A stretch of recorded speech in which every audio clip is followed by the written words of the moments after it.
Olá pessoal, sejam bem-vindos, sejam bem-vindas a mais um episódio de Experiências Extraordinárias, mais um episódio da série sobre vendas. Hoje eu tô recebendo, eu nunca falo palavrão, vocês já perceberam, mas hoje eu vou usar um direito de falar um semi-palavrão. Eu tô recebendo aqui um cara pica das galáxias. Eu queria muito ter esse cara aqui. A gente estava esperando o momento certo de tê-lo aqui e a gente está muito feliz de recebê-lo aqui hoje. Nós vamos falar sobre vendas, a gente vai falar sobre a história, a trajetória dele, que é um jovem executivo que muito jovem assumiu cargos de liderança em grandes multinacionais do mercado, como a Oracle, a SAP e assim por diante.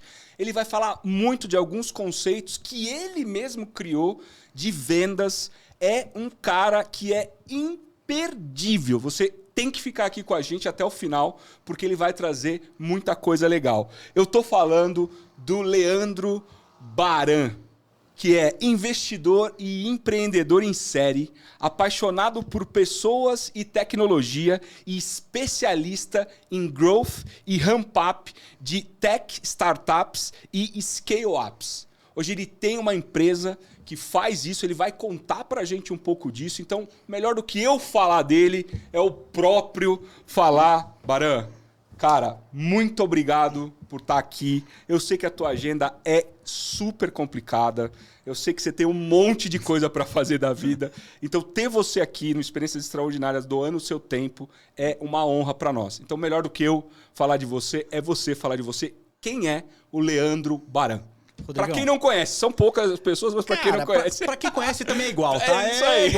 É igual. Bora lá. Cara, primeira coisa, obrigado. Primeiro pela... Você levantou a bola, agora danou-se, né, cara? Então, eu sei que você consegue, né, cara? Vendedor bom, a gente... Cara, a barra tá lá em cima agora, danou-se. Eu achei quando você falou que ia falar um palavrão, de verdade, porque eu falo palavrão pra caramba, se pica é palavrão, tô danado aqui. Então assim, Raquel, não vou falar palavrão hoje, tá? Ó, não vou. Tá? Raquel é sua esposa, Raquel né? é minha esposa, né? E, cara, obrigado, pra mim é um prazer estar aqui, né? Já tinha, depois que, assim, Elinho e a turma toda me contou que, puta, tinha vindo aqui fulano, ciclano, beltrano, que eu não vou dar nome, porque eu não sei se já veio, se não veio. Se já foi ao ar ou não. Se não foi, não, pra não dar spoiler, né? Falei, pô, cara, tá faltando, pô, só eu, né, cara? Vou ficar de fora dessa de jeito nenhum, né? Mas, cara, parabéns pelo projeto. Obrigado, cara. Porra, assim, o que você está fazendo aqui é um negócio que eu, inclusive, invejo, porque, assim, a gente aqui no nosso bate-papo aqui antes, aqui, a gente falou como vendedores, né, que nós somos. Eu acho que isso aqui é uma baita ferramenta para todo mundo. Você está usando aqui uma baita de uma habilidade que você tem para ajudar os outros, inclusive. Então, assim, é mais do que obrigação da gente estar aqui, cara. E, assim... papo gostoso. Porra, que legal, cara. Obrigado. A gente tinha que ter ligado o microfone antes aqui do que a gente tava falando. Já tava pronto o episódio, né? Já tava pronto o episódio, né, cara? Bom, e de novo, cara, super prazer estar aqui. Agora, cara, falar de mim, você tem tempo? Tem, porque, vamos lá. Pô, da onde você vem, cara? A última vez que me falaram disso aqui, cara, eu fiquei falando aqui um tempão, mas não vou tomar muito tempo. Eu sou um cara que... Bom, primeiro sou corintiano, casado com a Raquel, pai da 01, do 02, 03. Eu acho barato você chamar seus filhos cara, assim. É porque é muito filho, né, cara? Então, assim, é muita gente e tal. Então, às vezes, a gente faz umas confusões. Eu sou um cara que, no final do dia, eu sou vendedor. Meu avô, seu Pascoal... Eu venho lá da Vila Guilherme, né? Assim, eu gosto de falar esse negócio que é de onde a gente vem, explica muita coisa. E hoje, como empreendedor, investidor, a história da minha vida me preparou, de alguma maneira, para essas coisas todas. E vindo de onde eu vim, da Vila Guilherme, Zona Norte de São Paulo, eu gosto de dizer que eu não passei fome, mas eu passei muita vontade na minha vida. Né? Os meus avós paternos e maternos, minha avó materna era empregada doméstica, né? De origem polonesa, meu avô paterno também, puta, tinha 3 empregos, enfim, que não é nada muito diferente de muita gente, mas, cara, assim, mostra um pouquinho o selo, né? Meu berço, avô, né? Da onde vem? De onde vem? Da onde vem os valores. Né? O seu Pascoal, dono de oficina mecânica no Belenzinho, me ensinou muita coisa, meu padrinho. Uma das coisas que ele falava para mim era o seguinte: filho, tem 2 profissões na vida. Uma é você ser vendedor, a outra é você trabalhar para quem vende, né? E eu, cara, aprendi rápido. Fantástico, cara. Aprendi rápido. Que eu tinha que trabalhar e ser vendedor, né? E também esse negócio de aprender a ser vendedor, eu tive que me virar muito cedo na minha vida, né? Meu pai um cara que foi o primeiro que estudou dos filhos. E teve também... Começou a trabalhar muito cedo. Eu não comecei a trabalhar tão cedo quanto ele. Ele começou com 9. Eu comecei com 13. Né? E aí, eu comecei numa sequência que... Logo depois que meu pai já tinha me ensinado, eu como primogênito, que eu tinha que respeitar os mais velhos, ser um cara honesto, fazer sempre as coisas direito, estudar muito, entrar numa escola de primeira linha. Ele queria que eu entrasse no ITA, engenharia e tal, mas eu não tinha a menor condição de fazer isso, por N razões. Depois nós podemos falar um pouco mais sobre isso. Bom, uma delas é a questão intelectual, tá certo? Mas aí tem outras também nesse negócio. E teve uma outra questão também importante, que meu pai sempre falou e me deu um hack, que eu deveria trabalhar em multinacional e que se eu fosse um cara bom, depois que eu trabalhasse e tivesse uma belíssima carreira numa multinacional, ou seja, uma carreira de empregado, né, eu arrumaria emprego numa autarquia pública ou qualquer coisa pública e me aposentaria tranquilamente. Bem. Então, assim... Como é que eu fui pautado? Eu fui pautado nesse ambiente. Né? Num ambiente que eu sou da safra do 78, tenho 44 anos. Aprendi que, cara, ou não aprendi nada sobre empreendedorismo quando era moleque. Não aprendi nada sobre questões a mais do que eu tinha na escola sobre matemática, que era muito pouco. Aprendi a nada sobre oratória. Aprendi a nada sobre... Nada. Um pouco que eu aprendi que foi muito legal foi educação moral e cívica, que esse negócio acabou. Rodrigão, eu, cara, fui pautado nesse ambiente. Nesse ambiente, eu praticamente era um semi-analfabeto funcional, que na escola eu não aprendi muita coisa. Tive esse ensinamento dos meus pais. E, cara, meu pai, quando eu tinha 12 para 13 anos, perde um emprego de 26 anos numa empresa chamada Metal Leve, onde ele estava seguindo essa trilha de trabalhar numa multinacional. Para depois ir para o governo. Exatamente. Ele estava fazendo isso, né? Com 3 filhos também e tal. Ensinando a gente a ser empregado, a ser isso, aquilo. E a primeira vez que eu vi e vivi essa história do empreendedorismo foi muito ruim na minha vida. E por que eu estou falando isso do empreendedorismo? Porque eu, de alguma maneira, acabei seguindo algumas coisas que meu pai falou. Né? Então, assim, boa parte dessa lista eu fui ticando, mas chegou uma hora que eu parei. Peraí. Vamos modernizar essa lista. Exato, vamos dar uma pivotadinha aqui. Exato. Bom, comecei a trabalhar com 13 anos. Com 15 anos, teve uma questão em casa que eu precisei praticamente pagar meu colégio. Com 18 anos eu dei entrada no meu carro. Paguei a última parcela outro dia, como todo bom brasileiro. Né? Então, quer dizer que não é que eu paguei o carro, mas aquele boletão grandão sabe? Assim, ó, uma cada mês e tal, né? Enfim. E a partir daí, cara, eu comecei a trabalhar e não parei mais, né? Fiz de tudo na minha vida, dos meus 13 até os 18 anos, tudo que é lícito. Cara, fui cobrador de lotação, vendi sapato, vendi roupa, estoquista, de tudo. De tudo. Me virei mesmo, de verdade. Isso me pautou para essa vida mais investidora, empreendedora que eu fui ter depois e que eu falava para mim, cara, eu vou trabalhar de empregado para alguém. Vou ser um executivo. Nada de empreender, né? Nada de empreender. Fui para a faculdade. Depois eu acabei fazendo uma série de coisas. Comecei minha carreira em consultoria, que me ensinou uma série de coisas. Consultoria de tecnologia. Consultoria de tecnologia, super por acaso. Tá. Minha vida foi muito pouco planejada, Rodrigão. Cara, e SAP, quando a SAP chegou no Brasil praticamente, 96, 97, Augusto Pinto era o presidente. Augusto Pinto, nossa, Augusto Pinto, por aí mesmo. No comecinho da SAP no Brasil. Exatamente, no comecinho mesmo. Bem no comecinho. E aí fiz academia, né? Super por acaso. Academia SAP. Academia SAP, exatamente. SD na época. Por quê? Porque eu fazia publicidade e propaganda. Na faculdade? Na faculdade. Você vê como na época estava baixo o negócio, né, cara? Porque é SD e tal, fazer publicidade e propaganda, vem cá que você conhece alguma coisa de processo de vendas, né? Enfim. E tava precisando de gente a qualquer custo, cara, né? Vem pra cá. Não falava inglês, não falava alemão, esquece, né? Não sabia o que era RP, não sabia se era passar um cabelo, enfim, nada. Mas enfim. E, cara, comecei minha vida em consultoria.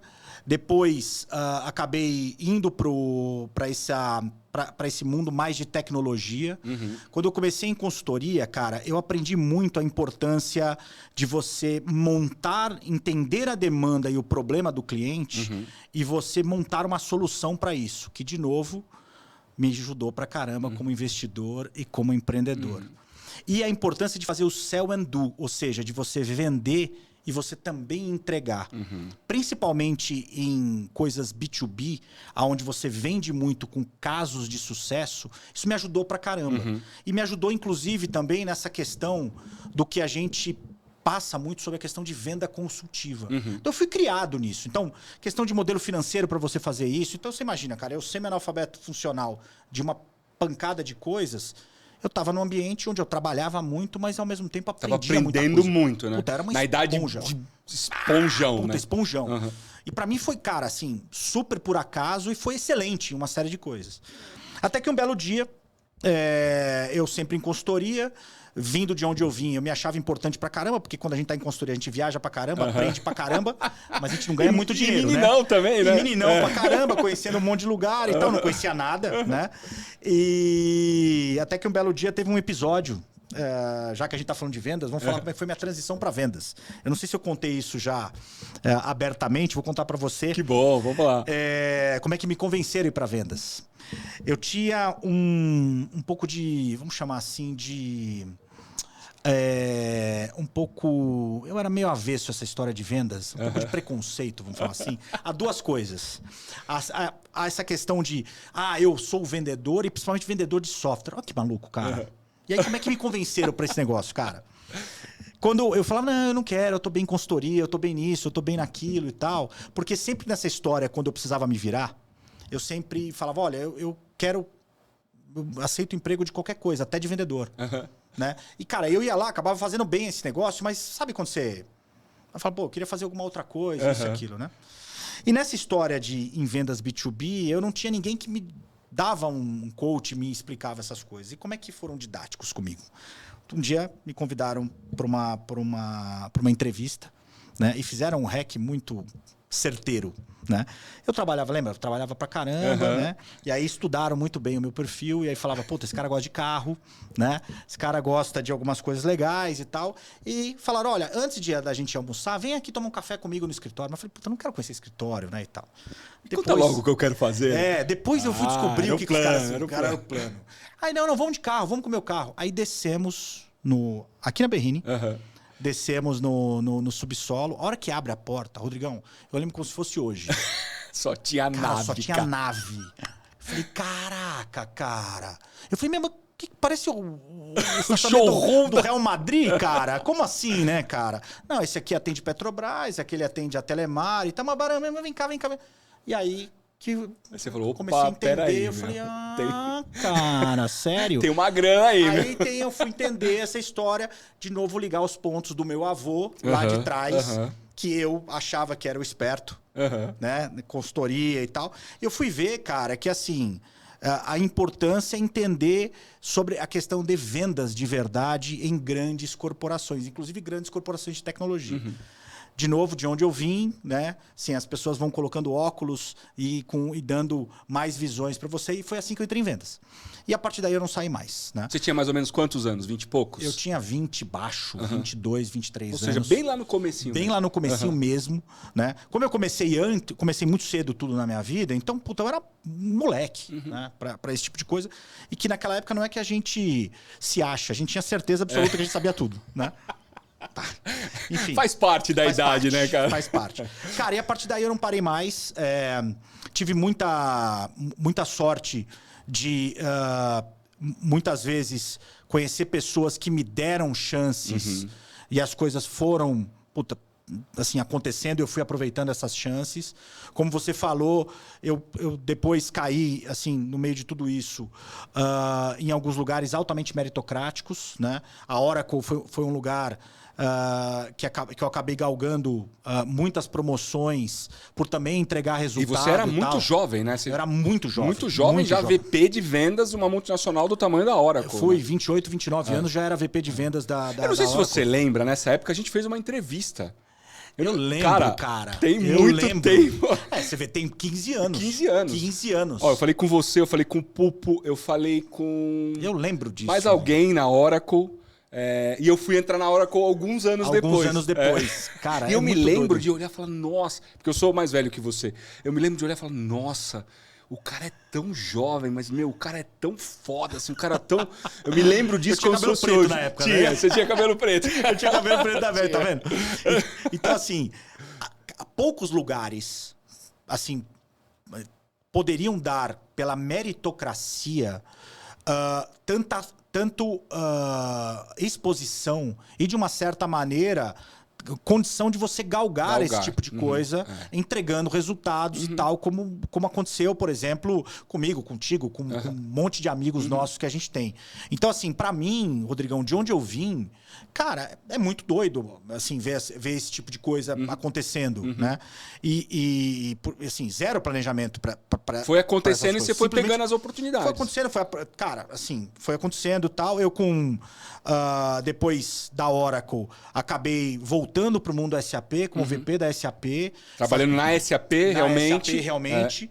E aí, lembro dessa etapa sua na SAP. E eu fui fazer, cara, uma startup dentro de uma empresa alemã de 40 anos, cara. Que é montar toda a parte de inovação, cara. Imagina.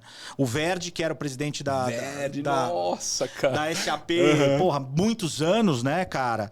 Ele, um dia me chama pra tomar um café e fala, Baran, eu vou assumir um negócio novo. A SAP está saindo de uma empresa de produto. A gente aqui tem muito cabeça de aplicativo e a gente está precisando trazer aqui um DNA de solução. Né? E a gente olha aqui dentro, a gente não consegue ver alguém com solução e, cara, você não quer vir para cá? Eu preciso de alguém, eu vou assumir a América Latina, preciso de alguém assumir o Brasil. Nossa, cara, deve ter sido uma decisão, porque você estava evoluindo... Voando na Oracle. Voando. E isso foi em 2012. Tá. Então fazem 10 anos. 10, 11 anos agora. Exato. Cara, eu tinha 32, 33, muito jovem. Né? Jovem pra caramba. Lá no topo da SAP, no né? topo, e assim, sendo preparado para uma série de coisas na Oracle e tal. Tomei a decisão também, porque eu tava num momento de vida pensando que eu tinha alguns desafios comigo mesmo, que depois eu fui entender que o problema não era na Oracle, eu achei que o problema era a Oracle, o problema era comigo. Depois que eu fui com a SAP, que eu entendi que o problema era comigo. Lembra a história que eu falei do empreendedor, do investidor, dessa história toda? Nessa época, eu comecei a investir em startup por conta de N vezes por ano para a Califórnia, no Vale do Silício, e ver esse negócio acontecendo. E eu comecei a olhar e falei assim, cara, esse negócio todo... tá rolando uma parada diferente aqui. E a gente em tech tá sempre vendo novidades. Sempre vendo uma porrada de coisa acontecendo. E startup eu falei, cara, esse negócio é um negócio que eu acho que vai... Puta, esse negócio vai acontecer. E no final do dia, de tudo isso que eu tô te dizendo, eu aprendi que eu sou um cara que gosto pra caramba de 3 coisas. Eu gosto pra caramba de aprender. E de alguma maneira, na hora com a SAP, eu vi que eu não tava aprendendo mais muita coisa. Apesar de aprender sobre tecnologia sempre, mas... não aprendia mais diferente. Eu gosto pra caramba de gente. Né? E eu gosto de gente e gosto pra caramba de montar coisas que eu chamo de frameworks super disciplinados. E com essas 3 coisas, eu acabei sendo um cara muito bom de montar time de alta performance. E eu acabei fazendo isso várias vezes. E é por isso que eu acabava entregando o resultado naquele ambiente. Então, assim, esse era o segredo. Então, o que acontece? Quando eu vi esse negócio, eu falei, cara... se eu começar a fazer isso com startup, com essa galera, eu acho que esse negócio pode pode dar bom pra caramba, né? Porque lá em 2012, quando eu comecei a fazer isso, eu via que o pessoal queria e precisava da minha grana, porque não tinha capital, porque não tinha tese de venture capital pra esse tipo de coisa ainda. Mas quando eu sentava pra trocar ideia, que nem a gente tá fazendo aqui, a galera precisava do meu capital, mas o que eles queriam mesmo era a minha graxa. Ou... precisavam de gente boa. E daí veio a história dos 3Gs. Dos 3G. Grana, graxa e gente. Grana, graxa e gente. Que é o que que todo é legal mundo pra precisa. caramba isso aí. Que todo mundo precisa. E aí eu falei, caraca, cara, esse negócio faz sentido, né? Bom. E aí, cara, voltei pro mundo SAP, na SAP, pra fazer essa startup e tal. Quando eu voltei pra SAP, eu vi, puta, é tudo igual, cara. Então, puta, foi incrível, foi isso, foi aquilo, baita experiência, enfim, isso, aquilo. E aí, 13, 14 e tal, putz, eu fazendo uma série de investimentos anjo aqui no Brasil também, puta, conhecendo o projeto da 99, investindo na 99, enfim, fazendo um monte de coisa bacana pra caramba. Falei, cara, quer saber de uma coisa? Isso 2014. Se der tudo errado, vai dar tudo certo. Eu vou contrariar meu pai. Vou deixar de ser executivo, vou largar tudo isso pra trás, né? E, cara, eu tenho uma grana guardada, tenho 35 anos. Nessa história de se vai dar tudo errado, vai dar tudo certo, alguém vai me arrumar um emprego. Eu vou ter uma bela história pra contar e vou aprender coisa diferente, conhecer um monte de gente bacana. Né? Bacana. E desde, cara, de 2014 eu tô nessa. Né? E aí, a partir daí, o que eu colecionei? Né? Assim, até lá o dinheiro ainda não acabou. Assim, às vezes me dá uns fios na barriga e tal. Mas vai indo, tá certo? Aprendi coisa pra caramba. Conheci gente pra caramba. Continuo aprendendo pra caramba todo dia. E aí eu vi que aproveitei toda essa minha graxa e essa minha capacidade de entregar resultado, de escalar coisas, de no final do dia ser vendedor, né, cara? Porque assim, a gente tá vendendo o tempo todo, né? E aí eu acabei fazendo disso um framework que a partir daí, puta, o Scale Up da 99, o primeiro unicórnio brasileiro, validei ele lá dentro. Depois, você trabalhou lá um tempo também, trabalhei né? um tempo e tal, investi, trabalhei um tempo, vendemos para os chineses. Puta, uma experiência incrível, cara, numa startup raiz. Eu me lembro de você raiz. dirigindo táxi, cara. Então, pois é, essa história da graxa e tal, de ir lá dirigir. Eu me lembro. Pô, cara, aquilo foi um aprendizado gigante, cara, gigante, gigante. Que, de novo, eu tava vendendo ali. Tudo isso é tudo questão de vendas, né? Vendendo uma ideia, vendendo um conceito, vendendo uma questão interna, né? E assim, tem várias coisas lá pô, a gente tira disso. Depois, né, como sócio da South Rock e comprando e operando algumas marcas de varejo no Brasil, como por exemplo Starbucks. E, cara, tendo o privilégio de aprender com a marca pelo lado de dentro do balcão, aí não mais agora dirigindo táxi, mas aí fazendo café. De avental, né, cara? Assim, tudo com o conceito todo de barista e tal.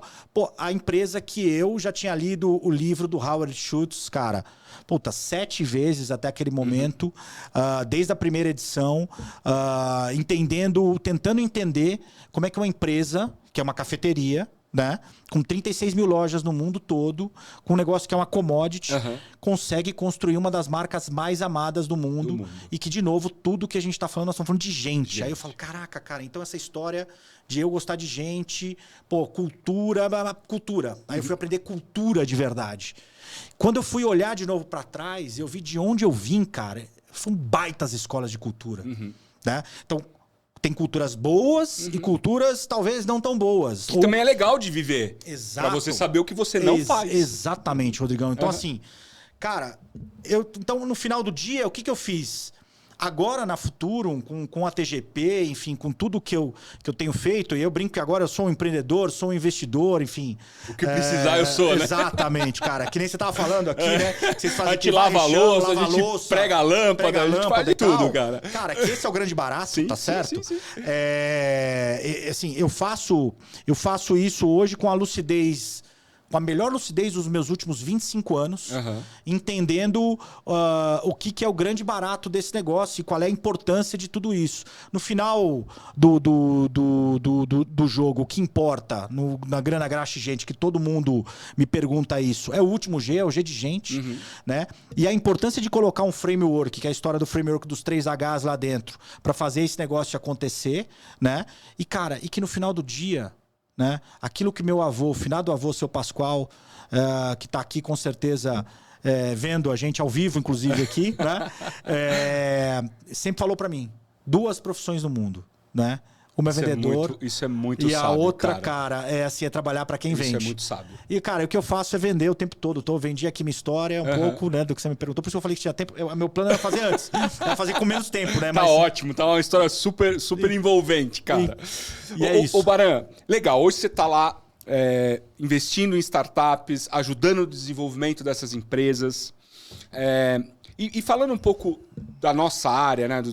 Quer dizer, hoje você está em outras áreas também, mas falando um pouco de tecnologia e para deixar todo mundo na mesma página, o segmento de tecnologia, nesses últimos meses, tem sofrido bastante. Grandes empresas multinacionais fazendo demissões em massa, que eles chamam agora de layoffs. Layoff, tem nome bonito para isso. Tem agora um nome bonito. Né? Muitos profissionais gabaritados no mercado, particularmente aqui no mercado brasileiro, que é o nosso mercado. Então eu tenho visto muita gente boa no mercado, porque, pô, a empresa tal cortou não sei quantos % e tal.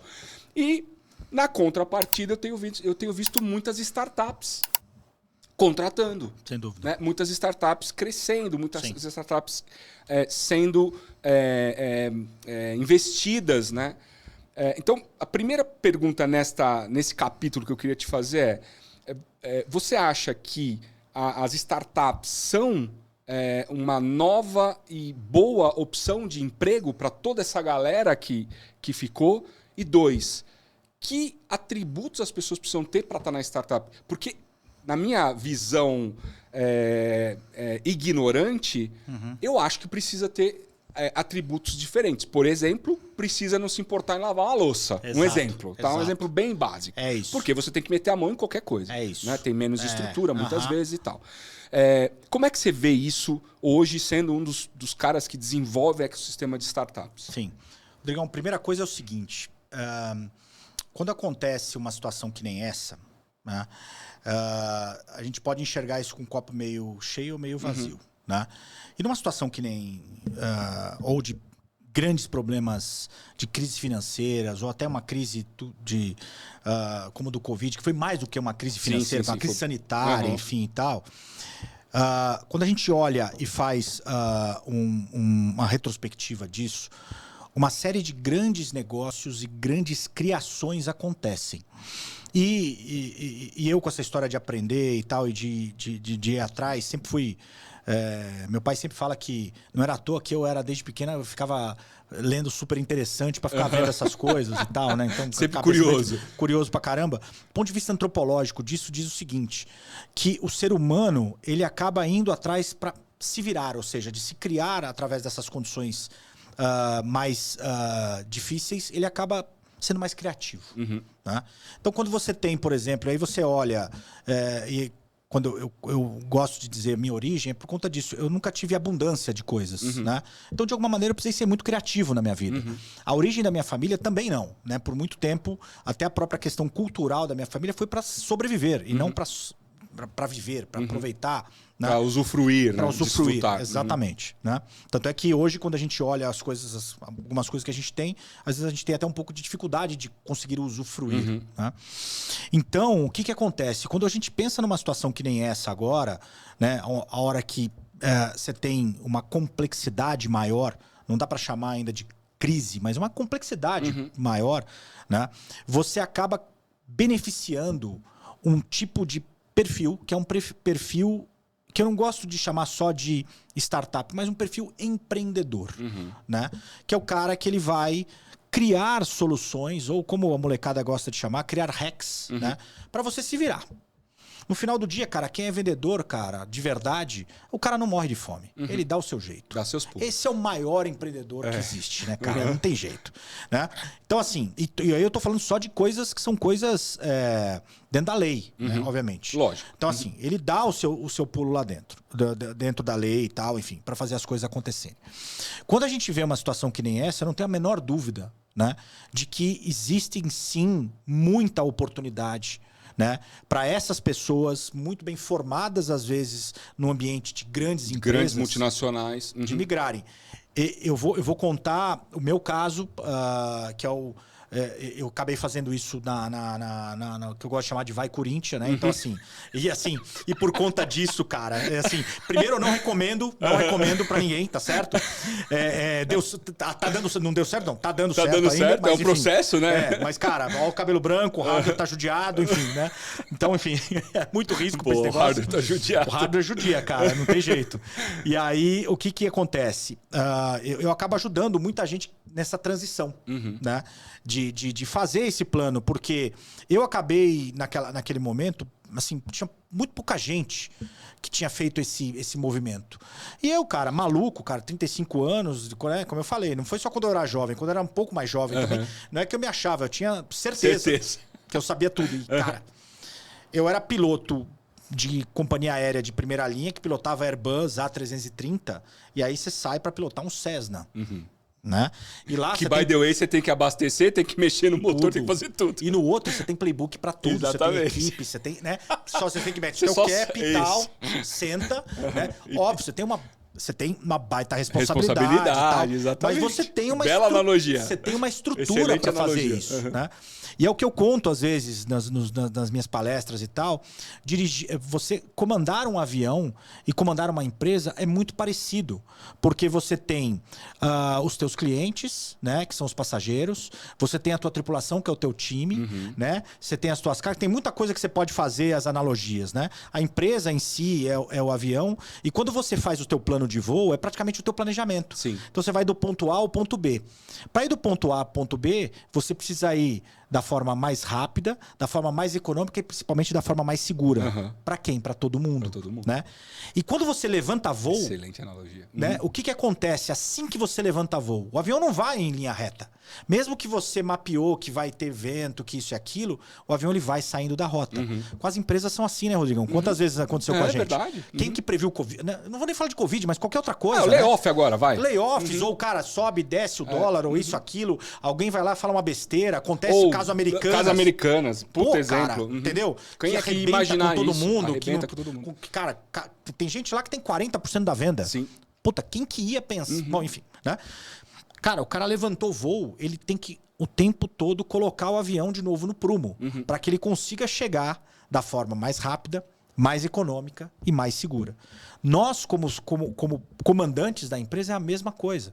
Então, essas capacidades, tem muita coisa que você aproveita. Né? Mas você precisa aprender outras capacidades. A história de lavar louça ou de fazer outras coisas são emblemáticas para esse tipo de coisa. Porque você não vai falar assim, eu só vou fazer isso, eu só vou fazer aquilo. Uma coisa que aconteceu muito comigo é entender que quando você monta time de alta performance, quando a gente, por exemplo, montava time de alta performance nas subsidiárias da onde a gente trabalhou, vamos fazer esse corte aqui, fica mais fácil, até para ligar esse negócio com vendas e ligar com a parte de startup, tem muitas dessas capacidades que são importantes. Né? Mas quando você vai criar uma empresa, na minha cabeça você precisa ter, e essa é uma história dos 3Hs, 3 perfis. Que esses perfis, eles também existiam nas subsidiárias, que são os 3Hs. Então, na subsidiária também tinha hipster, hacker e hustler. Né? Então, quem que rapidamente era o hipster, hacker e hustler com os nossos melhores times? Hipster era o pré-venda, era o arquiteto de solução, era o cara que conhecia pra caramba a tecnologia, que quando você precisava dar um show técnico, você chamava o cara. Né? Hacker, quem que era o hacker? O cara de Sales Ops, o cara da planilha, enfim. E, cara, hustler era o vendedor, era o account manager, era o cara que ia lá, pegava o pedido e tal, enfim. Quando você olha a empresa, é a mesma coisa. Quando você monta a empresa, você precisa ter o hipster. O hipster é o cara da criação, é o cara da visão, ao mesmo tempo é o cara da inovação, ele é o cara da cozinha, é o barriga no fogão. Ele é muito parecido na subsidiária, pensando na subsidiária de tecnologia, com esse cara que é o cara que a gente chama de pré-venda, que a gente chama de arquiteto de solução. Tem vários nomes para esse cara, né? Então ele é muito parecido com isso. E esses caras, eles têm coisas que nem luz aqui, né? Tudo na vida tem luz e tem sombra. Então ele tem coisas que ele faz muito bem, mas tem outras coisas que ele não faz bem, né? Você já viu um pré-venda vender como um vendedor? Não, esquece. é difícil. Né? Você já viu um pré-venda fazer uma planilha e bater o bumbo que nem um Sales Ops? Não. A mesma coisa. O hipster não faz o papel, por exemplo, que um hacker faz. Agora, se você junta um hipster com um hacker, né? Puta, cara, começa a dar bom. Por quê? Porque você pega a luz de um cara que cria, barriga no fogão e tal, com barriga no balcão, um cara do pace, da organização, que ele é um cara mais de operação, um cara mais estruturado, é um cara que vai organizando as coisas. Quando você junta essas duas coisas, você tem quase a sobreposição perfeita de complementariedade de perfis e a luz quase cobre a sombra total. O que tá faltando? Esses caras, quando eles são caras assim, hipsters e hackers mesmo, normalmente esses caras não gostam de gente. E aí é por isso que existe o hustler, cara. E a mesma coisa do vendedor. Porque assim, o hipster, normalmente aqui do lado, o arquiteto de solução, quando ele discute, ele quer ter razão, não quer ser feliz, né? Do outro lado. Aí o cliente vai lá, fala uma bobagem, fala, esse cara é burro. Puta. Aí o cara fala, não falei isso no cliente. Não é?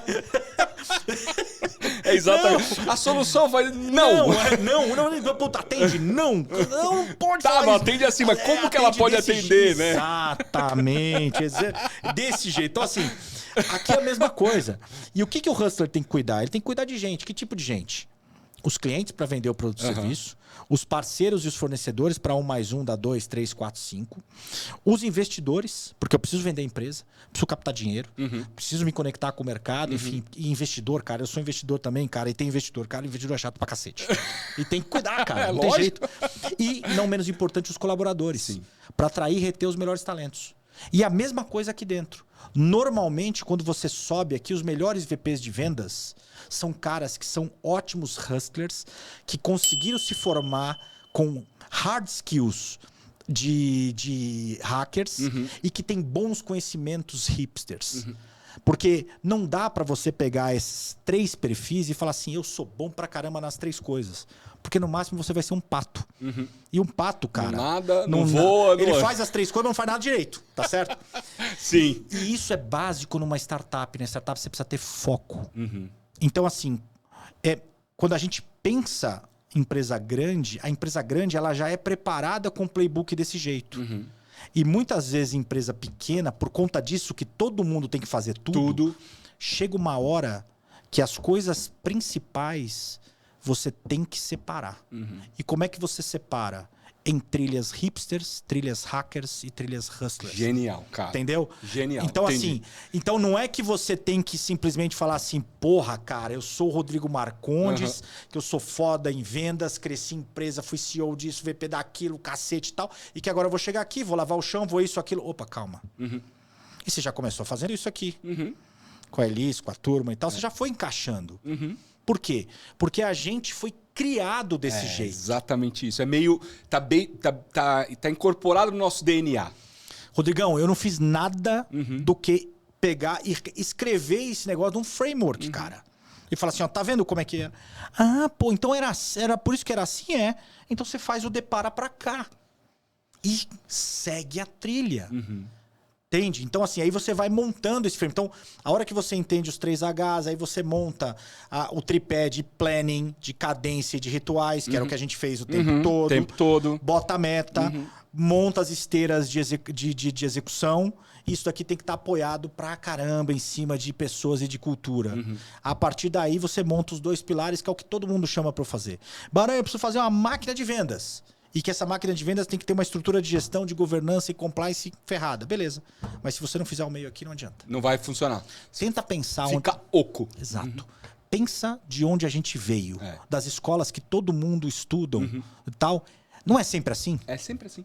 Então, assim, alguém contratou a McKinsey, contratou a Bain Company lá atrás, pagou milhões pra esses caras pra escrever. Eu cheguei uma hora que eu falei assim, caraca, cara, eu vou escrever esse negócio agora, eu vou fazer a Bar Accenture, não tem a Accenture? Vou fazer a Bar Accenture. Eu vou escrever esse negócio, cara. Com base em toda a sua experiência, culturas diferentes. Exato. Porque esse framework era aplicado de formas diferentes, né? Essencialmente igual, mas de formas diferentes. Você tirou, inclusive em startups, a 99, que já era uma empresa grande, né? Exatamente. Porra, genial, cara. E aí, o que eu queria dizer? Se você coloca esse framework e você consegue explicar esse framework para quem vem de lá, fica mais fácil. É como se fosse uma cápsula. Aí você encapsula. Né? Então, assim, se você faz... Que é o que acontece quando, por exemplo, se a gente sai da Oracle, vai para Salesforce, o que acontece? Você faz um onboarding e o cara fala assim, siga o processo. Não é assim? Acredite no processo. É muito parecido às vezes. Você não fala, é? Que empresa que Agora, eu tô quando mesmo? você vai para uma startup ou qualquer outra coisa, você precisa seguir o processo. Então, voltando aqui ao ponto, é o seguinte. Eu não tenho dúvida disso, até porque nós fomos treinados a seguir processo. Sim. Quando você chega num lugar que não tem processo, num primeiro momento você se sente feliz, mas daqui a pouco você começa a ficar, ai, cara, Tá faltando alguma coisa. Bora criar esse processo. Bora criar esse processo. Então, se você tem um negócio desenhado, fica muito melhor. Então, assim, eu não tenho dúvida disso. Ao mesmo tempo, eu acho que tem uma oportunidade gigantesca de se repensar o que a preparação dos executivos, dos empreendedores ou consultores, você pode chamar do jeito que você quiser, de hoje e de amanhã.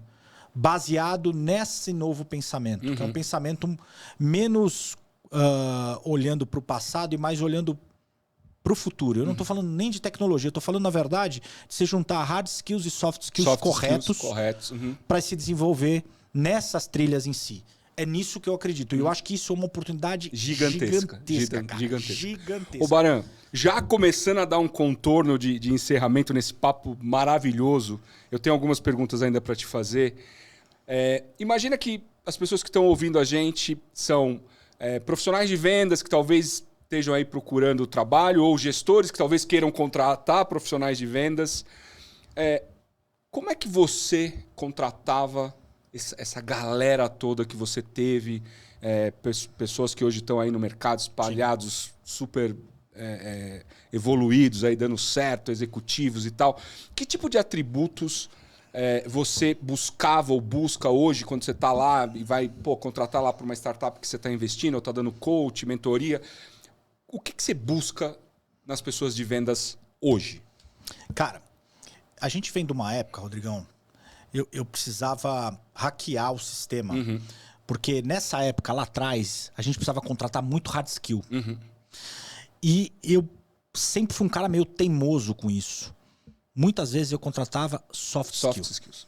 Porque o hard skill a gente treina. Treina, exatamente. Bota o cara lá na sala de aula com pré-venda e fala, aprende. A gente treina, bicho. Com tempo e com dinheiro e com conhecimento a gente faz. Treinar soft skill é mais complicado. É mais difícil. A gente estava falando aqui de uma série de coisas e tal. É um pouco mais complicado. Não é que é mais complicado. Então, o que acontece? Quando a gente pensa hoje, né? E aí, o que a gente descobriu também é o seguinte. Essa história da Venture Developer, da Futuro e tal, a gente acabou aprendendo que o nosso remédio, ele é um remédio que ele serve sim para startups, para scale-ups, mas ele tem um ICP perfeito para empresas que são pré e pós-IPO. Olha que maluco isso. Porque o que acontece? Quando você tem uma empresa que é pré-IPO, ela precisa crescer e precisa ter uma estrutura de governança para estar preparada para jogar a Champions League. E tem empresas que passaram a jogar a Champions League que viram que não estão tão preparadas. Assim, que precisam se preparar rápido, aí, que já estão na Champions League. Exato. E aí, o que eu aprendi com essa história toda é o que a gente faz de verdade é pegar best practice de empresa pica, usando que não é palavrão essa porra de onde eu venho, tá? Mas de empresa pica, tá certo? E coloco em empresas, vamos chamar assim, não são pequenas e médias empresas, em qualquer empresa. Com essa visão de framework e playbooks para esse negócio acontecer. Então, o que acontece? Quando a gente olha isso, o que eu preciso? Eu preciso contratar gente, primeiro, com soft skills corretos. Segundo, pessoas que aprendem rápido. Então, eu vou te dar um exemplo, tá? Quem que eu gosto de contratar? Eu gosto de contratar engenheiro. Porque quem passou em cálculo 2, amigo, resolve qualquer problema do planeta, tá certo? Então, assim, cara, eu respeito pra caramba porque eu não passei, tá certo? Não passei, então eu respeito pra caramba. E por que eu tô falando isso? Falando agora, tirando a brincadeira de lado. A matemática, e que você acaba tendo uma carga muito grande dentro de um curso de engenharia, acaba fazendo você, com um pensamento lógico, você entender e resolver problemas. E o que a gente faz todo dia, cara, é cara resolver problema. E se eu consigo colocar isso daqui de uma maneira lógica, acaba me ajudando pra caramba. Então, se eu juntar bons soft skills e boa capacidade de aprender, eu uso o REC de trazer esses caras com uma capacidade analítica muito diferente, pra não falar foda, porque é palavrão. Tudo bem, pode falar alguns, né? Não tem problema. Então pronto, não vou falar mais. Tá? Cara, começa a ficar bom. E como tudo na minha vida é 3, tem uma terceira coisa. E essa é mais importante do que as outras duas. Opa! O cara tem que estar com uma vontade, tem que estar com fome. E é tem o famoso sangue no olho. Sangue no olho, faca na boca, cara. Porque se não tiver, Rodrigão, não tem jeito, cara. Eu acredito nos 3 pontos que você falou, mas eu concordo com você. Esse último é, sem dúvida, o mais importante de todos. Né? A pessoa ter a vontade de fazer acontecer. Aqui no Experiência Extraordinária, a gente estava conversando, a gente contrata jovens que não têm experiência. Né? E é o nosso propósito. A gente não vai contratar pelo menos enquanto eu, a Elise e o Léo estivermos aqui, a gente não vai contratar profissionais com experiência. A gente quer trazer profissionais que a gente consiga ajudar a formar aqui. Sim. Mas a coisa que a gente avalia nas entrevistas é a vontade de aprender.